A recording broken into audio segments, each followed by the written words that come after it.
GVMC 65వ ward Vambay colony Garudadri కొండపై వెలిసిన శ్రీ వైకుంఠ వెంకటేశ్వర స్వామి ఆలయంలో ప్రముఖ న్యాయవాది పెంటకోట నాగేశ్వరరావు బాలమణి దంపతుల వివాహ వార్షికోత్సవ సందర్భంగా వారి ఆర్థిక సహాయంతో అన్న సంవర్ధన కార్యక్రమం జరిగింది. ఆలయ ధర్మకర్త మంత్రి మంజుల, ఆలయ చైర్మన్ దొడ్రమన్ ఆధ్వర్యంలో జరిగిన ఈ కార్యక్రమానికి ఇస్కాన్ టెంపుల్ స్వామీజీ దుర్లభ కృష్ణ ప్రేమదాస్ ప్రభుజీ మరియు national human rights vice chairman Vijay Kumar Nayak ముఖ్య అతిథిగా ఇచ్చేసి ప్రత్యేక పూజలు నిర్వహించారు. ఈ సందర్భంగా వారు మాట్లాడుతూ అతి కొద్ది రోజుల్లోనే వాంబే కాలనీ వెంకటేశ్వర ఆలయం రాష్ట్ర వ్యాప్తంగా ప్రసిద్ధి చెందుతుందని, ఉత్తరాంధ్రలోనే ఉత్తర ద్వారంలో వెలిసిన వైకుంఠ వెంకటేశ్వర ఆలయం వాంబే కాలనీ వెంకటేశ్వర ఆలయం అన్నారు.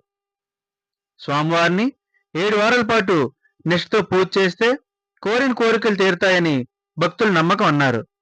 ప్రతి శనివారం అన్నమాచారి కీర్తన ఆలపిస్తున్న దుర్గాప్రసాద్ భవానీ దంపతులకు ఆలయ కమిటీ తరపున ధన్యవాదాలు తెలుపుతున్నామన్నారు.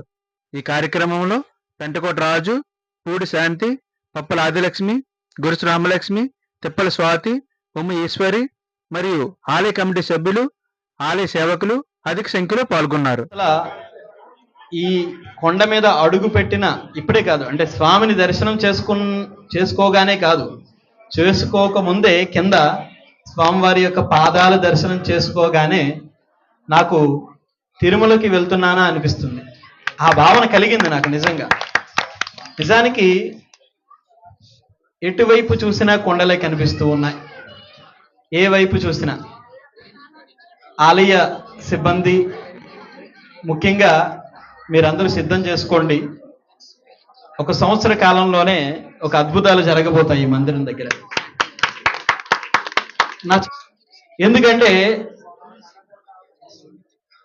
ఒక విషయం కోసం మేము ఒక నెల రోజుల నుంచి స్ట్రగుల్ అవుతున్నాం అనమాట. అక్కడ కూడా ఇలాగే మందిర నిర్మాణం చేస్తూ ఉన్నాం మేము. ఒక విషయం కోసం, అంటే విషయం ఏంటో నేను చెప్పను, అవసరం లేదు మీకు, అది స్ట్రగుల్ అవుతూ ఉన్నాను. అట్లా స్వామివారికి దర్శనం చేసుకున్నాను. దర్శనం చేసుకున్న తర్వాత స్వామివారికి నక్షత్ర హారతి ఇచ్చి ఇప్పుడు బయటకు వచ్చాను. బయటకు వచ్చే ముందు ఒక మెసేజ్ వచ్చింది, ఆ విషయం క్లియర్ అయిపోయిందండి.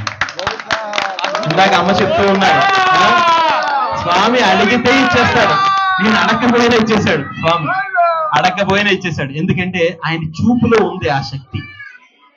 మీకు తెలియలేని విషయాలు ఎన్నో మహిమలు స్వామి దగ్గర. ఎందుకంటే అన్ని మిరాకులు మేము చూసాం. స్వామి అని సాయంకాలం స్వామిని పిలిస్తే తండ్రి రాత్రికి వచ్చి కనబడుతూ ఉంటాడు. అన్ని లేని స్వామి దగ్గర. అందుకే మాకు మాటలు రావు. ఎందుకంటే స్వామిని తలుచుకుంటే ఆనంద పసుపాలు తప్ప మాటల్లో చెప్పలేని స్వామి సత్యం. సాక్షాత్తు స్వామి ఉత్తర ద్వారాన్ని నిలిచారంటే మనందరి తాలూకా పుణ్యం. ఈ స్థలము ఎంత పుణ్యపావనమో. ఎందుకంటే ఆ విషయాలన్నీ కూడా నాకే ఎన్నో మిరాకిలు జరిగాయి. మరి ఇక్కడికి వచ్చిన దండం పెట్టుకున్న వారు కూడా మిరాకిల్ చెప్తూ ఉంటే నాకు మాటలు రావు. వారు చెప్తూ ఉంటే నా కళ్ళలోంచి నీళ్ళు వస్తాయి.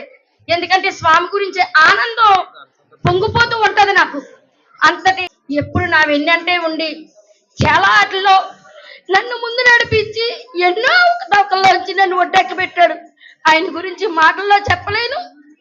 అలాగే 8 సంవత్సరాల నుంచి అన్నదానం కొనసాగుతుందంటే స్వామి రేపటికు లోటుగా ఉందని స్వామితో చెప్తే చాలు, ఆ ఫస్ట్ రోజుకే స్వామి సమకూరుస్తూ ఉంటాడు. మరి ఆలయ చైర్మన్ ఇక్కడ ఇంత అంగరంగ వైభవంగా ఇన్ని కార్యక్రమాలు జరుగుతున్నాయంటే అది స్వామి లీలే. ఒక చిన్న స్వయంభూగా వెలిసినటువంటి స్వామి ఈ రోజు ఇంత అద్భుతంగా ఉత్తర ముఖాన్ని వెలిసి ఇంతమంది జనాకర్షణ. స్వామిలో ఉన్నది ఒకే ఒకటి, ఎందుకంటే ప్రతి వ్యక్తిని, వచ్చిన ప్రతి భక్తుడిని పలకరిస్తారు ఆయన చిరునవ్వుతో పలకరిస్తూ. ఎందుకంటే ఒక్కసారి చూస్తే భక్తుడు మళ్ళీ రావాలనే విధంగా. ఎందుకంటే కోరుకుని తీర్చే కొంగు బంగారం. మరి కౌలే వెంకటేశ అన్నారంటే కలియుగంలో వెంకటేశ్వర స్వామిని మించిన దైవం లేదు. అటువంటి స్వామి పాదాలు పట్టుకుంటే మరి జీవితం అంతా సాఫీగా సాగిపోతుంది. మరి అటువంటి స్వామి దర్శనం చేసుకోండి. ఎందుకంటే ఉత్తరముఖంగా, అంటే కుబేర స్థానంలో స్వామి ఉన్నాడు ఇక్కడ. అంటే స్వామి కుబేర స్థానం అంటే ప్రతి వ్యక్తికి కావాల్సింది ధనలక్ష్మి కావాలంటే, అమ్మవారి తాలూ కరుణ కటాక్షాలు కావాలంటారు. మరి కుబేర స్థానంలో ఉన్నారు కాబట్టి ఇక్కడ స్వామిని ఎవరైతే దర్శనం చేసుకుంటారో ఆ వారికి ధనానికి లోటు ఉండదు. ధనం మూలం ఇదని జగత్ అని భగవంతుడు పెద్దలు చెప్తున్నారు.